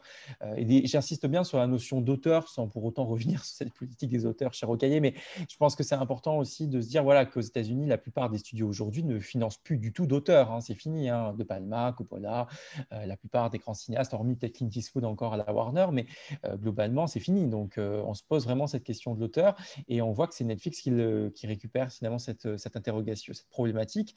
Quand on voit Marriage Story l'an dernier avec Noah Baumbach, par exemple, ou évidemment Alfonso Cuarón, mais dans le cas des frères Safdie, ce n'est pas forcément des cinéastes bankable, enfin, c'est pas Scorsese non plus, c'est pas Alfonso Cuarón, ils n'ont pas forcément gagné d'Oscar, ils sont quand même moins connus, même s'ils sont chéris des cinéphiles. Donc là, ils vont dans cette dimension un peu auteur, comme qu'ils vont produire, d'ailleurs, ils sont en train de produire le nouveau film de Jane Campion qui va être tourné ou qui est déjà tourné, je ne sais pas vraiment. Et je crois qu'ils ont Tarantino aussi dans les cartons également sur une série ou quelque chose comme ça qu'il veut faire.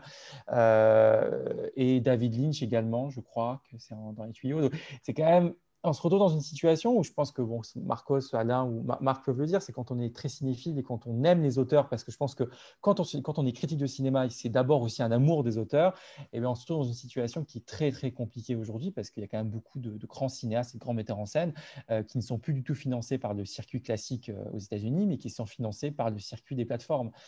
Sofia Coppola, on est aussi l'exemple, on aime ou on n'aime pas le film, mais c'est Apple TV+, ce qui est aussi une catastrophe aussi en termes d'attaché presse, hein, ça c'est encore un autre problème. Mais ça pose quand même la question de l'auteur aujourd'hui, quand même, enfin moi en tout cas ça m'interroge énormément que ça soit pris en tout cas par les plateformes et délaissé complètement par le circuit de distribution américaine. Ça concerne beaucoup le cinéma américain, cette question-là, effectivement. C'est-à-dire qu'il y a une vraie crise des studios aux États-Unis.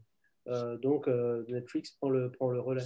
D'ailleurs, Manque est un film intéressant là-dessus, parce que c'est presque une sorte de règlement de compte ou de revisitation, de réappropriation de l'histoire hollywoodienne. Au moment où Hollywood, les studios s'effondrent un petit peu. Et puis, il y a deux phénomènes aussi qu'il faut un peu différents, c'est les films qui sont produits par Netflix et les films distribués par Netflix, ce qui était le cas du Cuarón. Par exemple, là, il y a un exemple, c'est le dernier film de Kelly Reichardt, cinéaste indépendante américaine, très importante à mon avis, un film qui s'appelle First Cow, qui était à Berlin. Qui est très bien. Un des plus beaux films que j'ai vu l'année dernière. Et on n'avait pas le droit de mettre dans le top de cette année, puisque... Non, mais on accordera une grande place à Kelly Reichardt dans le prochain numéro. Mais effectivement, il se passe un truc avec ce film, c'est que vous avez plusieurs distributeurs en France qui sont prêts à le distribuer. Et c'est le vendeur américain qui est A24 qui trouve que ce qu'offrent les distributeurs français n'est pas assez. Donc, il risque de se retrouver sur Netflix ou Amazon pour une simple question d'argent.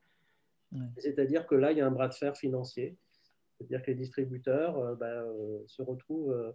Et là, Kelly Reichardt ne peut rien contre ça. Elle est vraiment...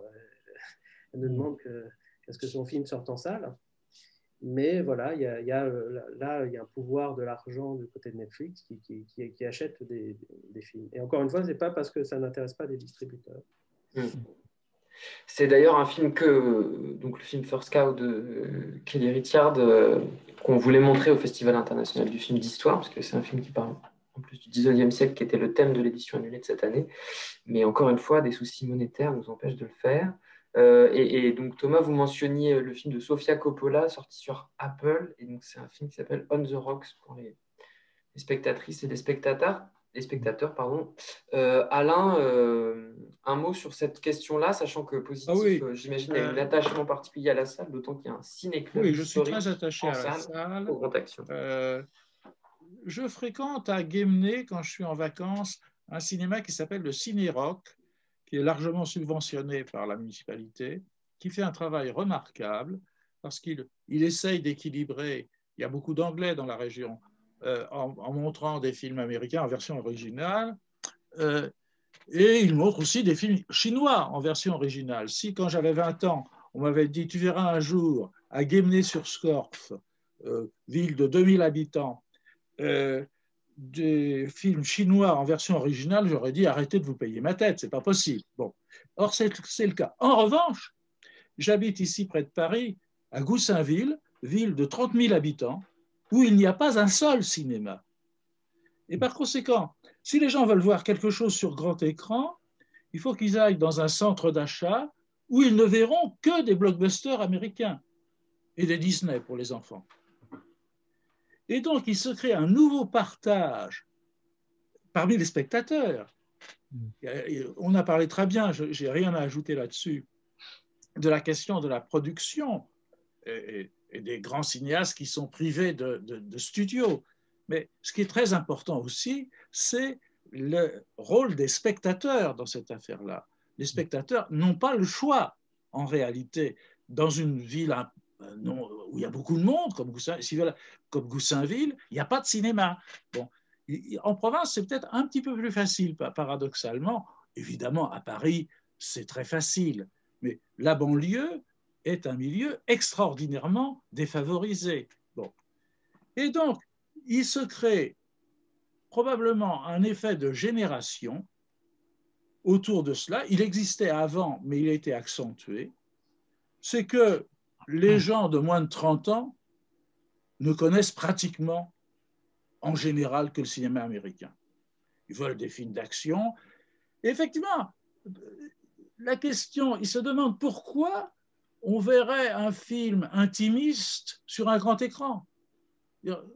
Pourquoi faire? Bon, c'est qu'ils ne savent pas ce que c'est que la mise en scène, bien sûr, c'est qu'ils n'ont pas fait attention à ça. Mais pourquoi faire? Alors que quand on voit, je ne sais pas, des fusées, des explosions, etc., alors là, ça vaut le coup d'aller voir un grand écran. C'est un véritable problème pour la critique de cinéma. Alors, je suis d'accord, moi, les blockbusters, ce n'est pas tellement mon affaire, mais il faut arriver à motiver les spectateurs. L'autre réflexion que je veux faire, c'est une réflexion sur le temps et l'espace. On a beau dire et on a beau faire, un écran, même qui prend tout le mur de votre salon, n'est pas un écran de salle de cinéma. Et donc, la tentation pour les metteurs en scène est de plus en plus d'accentuer les mérites du récit et de s'appuyer sur un très grand nombre de plans rapprochés quand ça n'est pas de gros plans. C'est l'influence de la télévision, forcément, sur ce genre de film. Et là, il y a la question du temps. Les séries, je me demande comment les gens font pour voir 50 séries. Je veux dire, c'est pire que Balzac, enfin, c'est plus long, c'est terrible. Ça dépend. Je préfère relire La Comédie humaine quand j'ai un peu de temps. Bon, donc, alors qu'il y avait dans la salle de cinéma quelque chose de tout à fait remarquable, c'est qu'on entrait et là, il fallait voir le film en entier. C'était d'ailleurs assez nouveau parce que quand j'étais jeune cinéphile, on entrait au milieu du film. Le cinéma était dit permanent, il était vraiment. Tandis que maintenant, les gens ont quand même l'habitude d'entrer avant le début du film et de sortir généralement, sauf exception, quand le film est fini. Et ce temps concentré, il n'existe plus. Quand on regarde les séries, il y en a ceux qui regardent 15 épisodes dans la soirée, ils ne se couchent pas, ça dure 2 jours. Bon, et il y a ceux qui regardent un demi-épisode, puis, bon, etc. C'est plus la même chose. Il y a vraiment une modification de la mentalité des spectateurs à l'égard des images animées, des moving pictures, pour faire un anglicisme.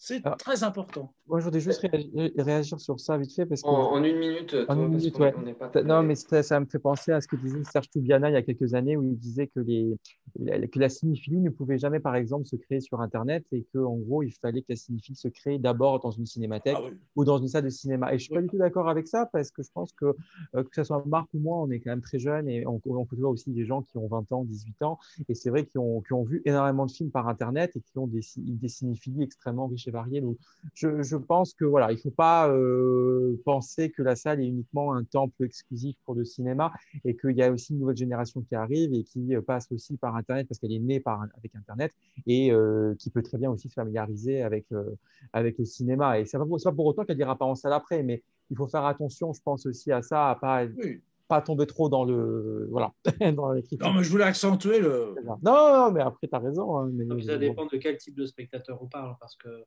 dans le cas des cinéphiles, effectivement, si on est cinéphile et qu'on voit beaucoup de choses sur Internet, ça n'éloigne pas de la salle. Je pense qu'il y a une vraie connexion. Tout à fait. Moi, ça a plus été la télé, parce que je suis un peu plus vieux que vous, donc c'était le ciné-club, Claude Jean-Philippe et le cinéma de minuit. Mais moi, ça m'a cinéphilie, j'étais en province, ça allait beaucoup passer par la télé. J'ai vu beaucoup de choses comme ça, mais ça ne m'empêchait pas, justement, ça m'a amené vers la salle. Donc, Comme quoi, c'est possible. Je partage les remarques de Thomas, enfin en tout cas avec la complémentarité d'une cinéphilie numérique, voire pirate, avec une cinéphilie en salle. Et je pense que là où Alain Masson, vous avez raison, c'est sur le fait que la salle de cinéma est peut-être le dernier lieu aujourd'hui, mais hors visionnage de films, où on bénéficie d'une concentration linéaire sur 1 heure, 2 heures et demie, 3 heures, où on est absolument sollicité par aucune autre chose. Ça n'est plus dans les salles de classe ni dans les églises. Ah non, c'est au cinéma, voilà. Et d'ailleurs, c'est tout l'intérêt du travail d'éducation aux images et au cinéma, qui ferait d'ailleurs un très bon dossier de revue. J'en profite pour le dire. Et Alain, vous soulignez l'importance des spectateurs. Alors, on va laisser la parole à ceux qui nous regardent, puisqu'on a déjà dépassé un petit peu le temps imparti.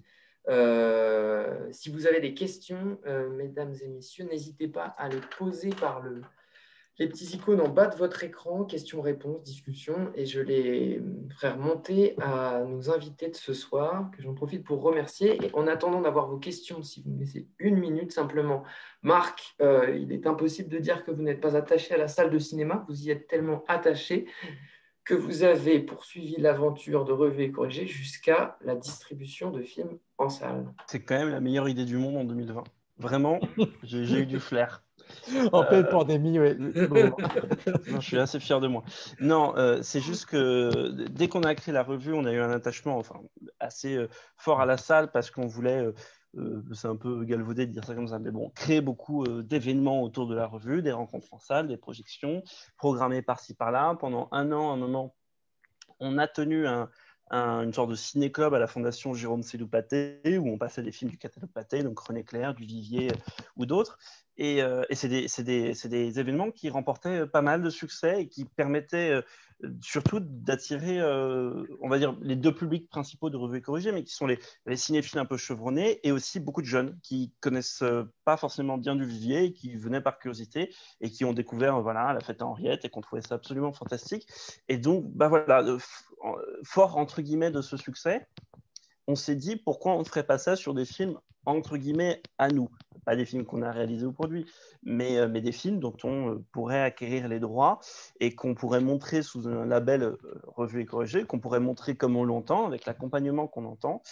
Et c'est ce qu'on a fait du coup sur un film qui s'appelle Piège pour Cendrillon, un film de Kayat, réalisateur fortement mal aimé pendant longtemps, même si Positif a eu le bon sens de consacrer à contribuer à la réhabilitation de Kayat dans un dossier qui a été publié il y a quasiment 1 an, qui a été fait par Noël Herp.